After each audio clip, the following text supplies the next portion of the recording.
Yeah, I guess.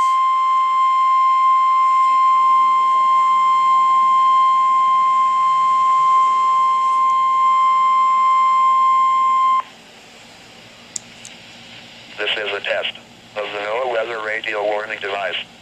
During potentially dangerous weather situations, specially built receivers are automatically activated to warn of the impending hazard.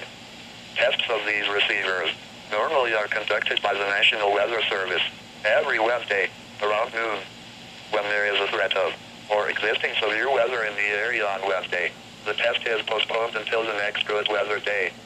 The warning alarm transmitted over this and other NOAA radio stations in southern Wisconsin will normally be activated for watches and warnings that affect the following Wisconsin counties: Ridgeland, Vernon, Adams, Juneau, Marquette, Waushara, Winnebago, Calumet, Manitowoc, Sauk, Columbia, Green Lake, Fond du Lac, Sheboygan, Dodge, Washington, Ozaukee, Iowa, Dane, Jefferson, Waukesha, Milwaukee, Lafayette, Greene, Rock, Walworth, Racine and Kenosha, and the following Illinois counties: Stevenson, Boone, Winnebago, McHenry, and Lake, and all adjacent coastal waters of Lake Michigan.